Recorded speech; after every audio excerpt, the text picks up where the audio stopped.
Баршаңызға қайырлы күн. Сіздермен дәмді тоқаштар пісіретін боламыз. 1 стакан жылы сүт, 1 стакан жылы су құямыз. 50 грамм сары майды ертіп алып қосамыз. 1 ас қасық тұз және жарты ас қасық дрожжымызды қосып, жақсылап дрожж пен тұз ерігенше араластырып аламыз. Енді осы қоспамызды кеңірек ыдысқа аударып аламыз. Ұнымызды алдын ала електен өткізіп дайындап аламыз. Ұнымызды шетінен қосып, қамырымызды илейміз.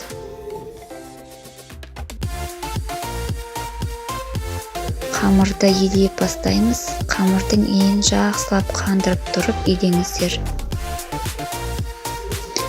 Ары қарай видеода көрсетілгендей етіп, қамыр илеуді жалғастырамыз.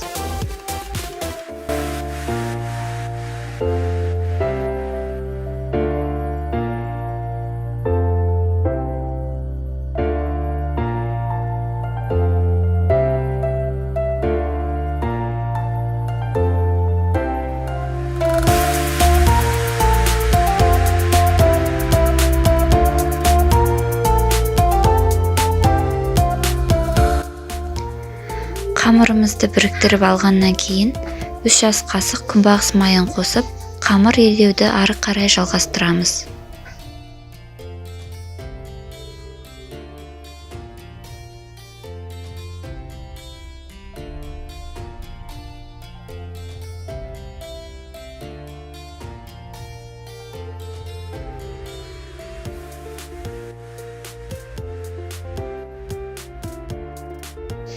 Июі қанып, жақсы дұрыс үйденген қамыр табаққа жабыспайды.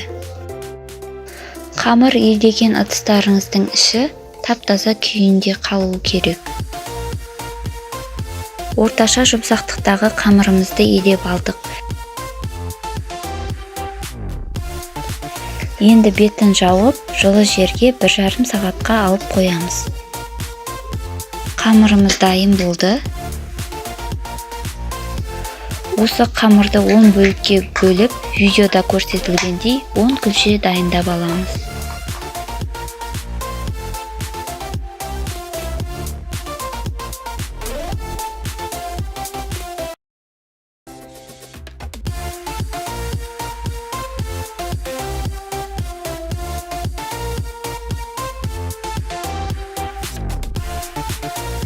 Дайын күлшелердің бетін жауып, 10-15 минутқа демалдырып қоямыз.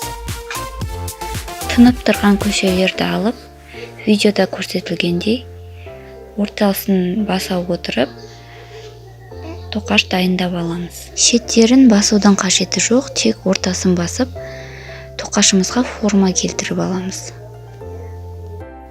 1 жұмыртқаның сарысына 1 ас қасық сүт қосып араластырып аламыз. Дайын қоспамызды тоқаштардың бетіне жағып шығамыз. Қалауларыңыз бойынша тоқаштың бетін әсемдесеңіздер болады. Мен бұл жерде күнжіт жақтым.